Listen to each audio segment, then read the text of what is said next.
श्री स्वामी समर्थ. आपणा सर्वांचे श्री सखी या चॅनलमध्ये मनापासून स्वागत. आजच्या व्हिडिओमध्ये आपण 16 सोमवार व्रतकथेबद्दल जाणून घेणार आहोत. अत्यंत पवित्र आणि पुण्यफलदायक अशी ही कथा आहे. त्याचप्रमाणे आपण हेही जाणून घेऊया की 16 सोमवार व्रतामध्ये 16च सोमवार व्रत का केले जाते, 11 किंवा 21 सोमवार का नाही.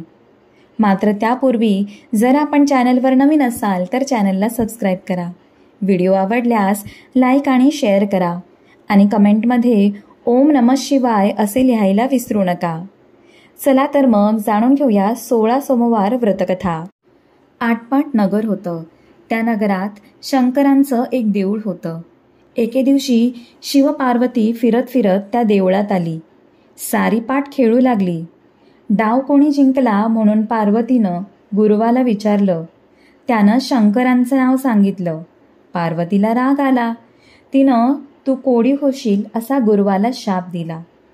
तसा तो कोडी झाला. पुढं एके दिवशी देवळी स्वर्गीच्या अप्सरा आल्या. त्यांनी गुरव कोडी पाहिला. त्याला कारण विचारलं. गुरुवानं गिरिजेचा शाप सांगितला.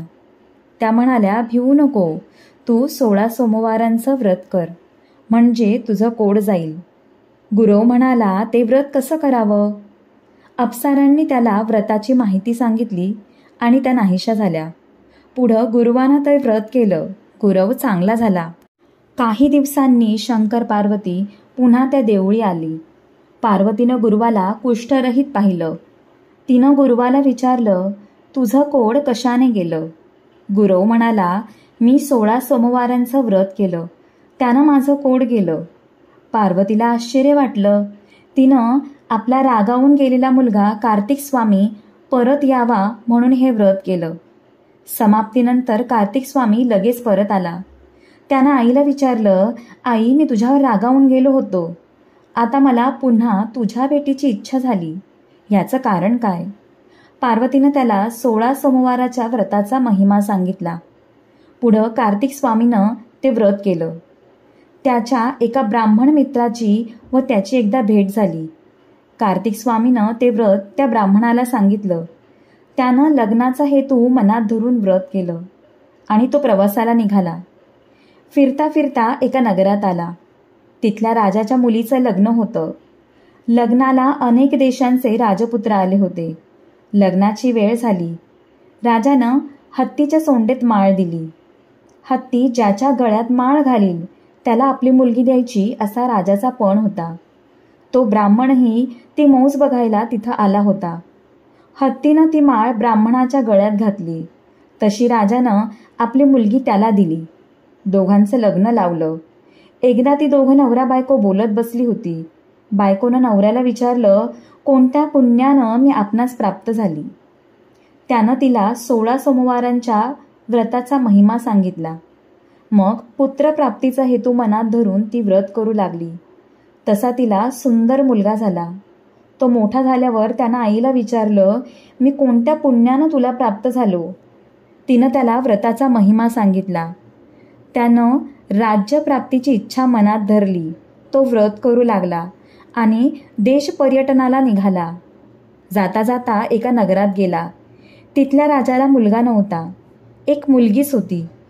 कोणीतरी सुंदर आणि गुणवान असा नवरा मुलगा पाहून त्याला आपली मुलगी आणि राज्य द्यावं असा त्यानं विचार केला. अनायासे त्या पुत्राची गाठ पडली. राजानं त्याची राजचिन्ह पाहून त्याला आपल्या घरी आणलं, कन्यादान केलं आणि आपल्या राज्यावर बसवलं. तेवढ्यात त्या ब्राह्मणाचा 17वा सोमवार आला.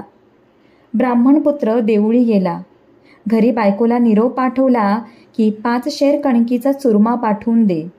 चुरम्याला लोक हसतील म्हणून राणीनं एका तपकात 500 रुपये भरून पाठवले. चुरमा आला नाही म्हणून व्रतभंग झाला. देवाला राग आला. त्यानं राजाला दृष्टांत दिला. राणीला घरात ठेवशील तर राज्याला मुकशील, दारिद्र्यानं पिडशील. दुसऱ्या दिवशी ती गोष्ट राजानं प्रधानाला सांगितली. तो म्हणाला, महाराज, हे राज्य तिच्या बापाचं. आपण तसं केलं तर लोक दोष देतील. असं करणं अयोग्य आहे. राजा म्हणाला, ईश्वराचा दृष्टांत अमान्य करणं हेही अयोग्य आहे. अखेर तिला नगरातून हाकून लावलं. पुढं ती एका नगरात एका म्हातारीच्या घरी गेली. तिनं तिला ठेवून घेतलं, खाणं पिणं दिलं. एके दिवशी म्हातारीनं तिला चिवटं विकायला पाठवलं. बाजारात ती चालली असता मोठा वारा आला. सर्व चिवटं उडून गेली. तिनं घरी येऊन म्हातारीला सांगितलं. तिनं तिला घरातून हाकलून लावलं. तिथून निघून ती एका तेल्याच्या घरी गेली. तिथं तेल्याच्या भरल्या घागरीवर तिची नजर गेली.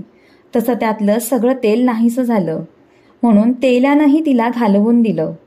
तिथून ती निघाली. जाता जाता एक नदी लागली. त्या नदीला खूप पाणी होतं. तिनं ते पाहिल्याबरोबर सर्व पाणी आटून गेलं. पुढं एक सुंदर तळं दिसलं. त्यावर तिची दृष्टी पडताच ते पाणी नासून गेलं. मग तिथं एक गोसावी आला. त्यानं तिला पाहिलं. कोण, कुठची म्हणून विचारलं. तिनं सगळं सांगितलं. गोसाव्यानं तिला धर्मकन्या मानलं आणि आपल्या घरी घेऊन आला. परंतु तिथं जाताच तिची दृष्टी जाई त्यात किडे पडणं, काही वस्तू आपोआप नाहीशा होणं असे चमत्कार होऊ लागले. मग गोसाव्यानं अंतर्दृष्टी लावली. तिच्या पदरी व्रत मोडल्याचं पाप असल्याचं त्याला कळून आलं. मग गोसाव्यानं राणीबद्दल श्री शंकरांची प्रार्थना केली. शंकर प्रसन्न झाले. तिला 16 सोमवारांचं व्रत करायला सांगितलं आणि आपण अंतर्धान पावले. गोसाव्यानं तिच्याकडून 16 सोमवारांचं व्रत करवलं. तसा परमेश्वराचा कोप नाहीसा झाला. पुढं तिच्या नवऱ्याला तिच्या भेटीची इच्छा झाली. तिला शोधायला चोहीकडे दूत पाठवले. त्यांना गोसाव्याच्या मठीत राणी दिसली. त्यांनी जाऊन राजाला सांगितलं. राजा प्रधानासह गोसाव्याकडे आला. त्याला साष्टांग नमस्कार केला. गोसावी म्हणाला, राजा, ही माझी धर्मकन्या. तिला मी माहेरी ठेवली होती. आता तुझी पत्नी तू घेऊन जा. राजानं गोसाव्याला जोड्यानं नमस्कार केला. राणीला घेऊन नगरी आला. पुढं ती दोघं आनंदात रामराज्य करू लागली. तसे तुम्ही शंकराला प्रसन्न करून रामराज्य करा. ही 60 उत्तरांची कहाणी 5 उत्तरी, देवा ब्राह्मणाचे दारी, पिंपळाचे पारी, गाईचे गोठी सफल संपूर्ण. ओम नमः शिवाय. मनोभावाने 16 सोमवाराचे व्रत करणाऱ्याच्या सर्व इच्छा पूर्ण होऊन त्यास शिवलोक प्राप्त होते.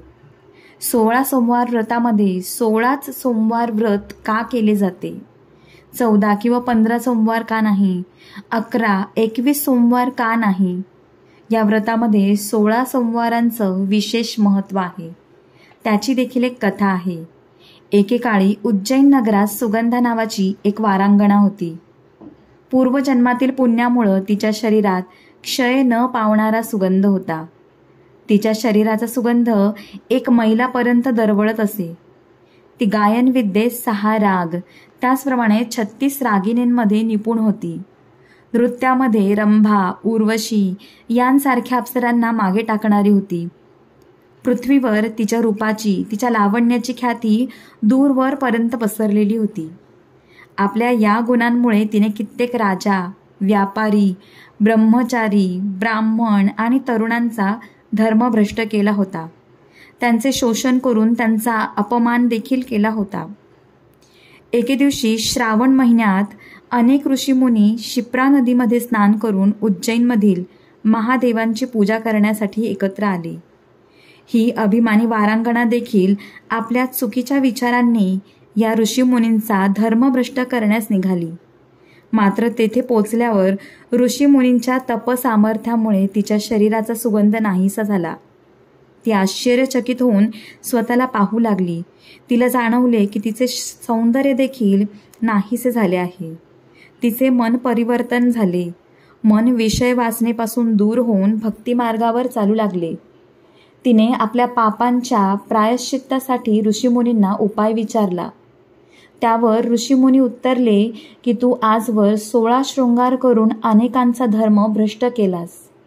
या पापातून मुक्त होण्यासाठी तू 16 सोमवाराचे व्रत कर आणि काशीमध्ये राहून महादेवांचे पूजन कर. त्या वारांगणेने असेच करून आपल्या पापांचं प्रायश्चित्त केलं आणि शिवलोकास प्राप्त झाली. या व्रताच्या प्रभावाने मुलींना चांगला वर तर मुलांना सुंदर पत्नीची प्राप्ती होते. 12 महिन्यांमध्ये श्रावण महिना अतिशय महत्त्वाचा असतो. या महिन्यात महादेवांची पूजा केल्यास सर्व देवी देवतांची पूजा केल्याचे फळ मिळते. झालेली सेवा स्वामींच्या चरणी रुजू करते आणि आजचा व्हिडिओ इथेच थांबवते.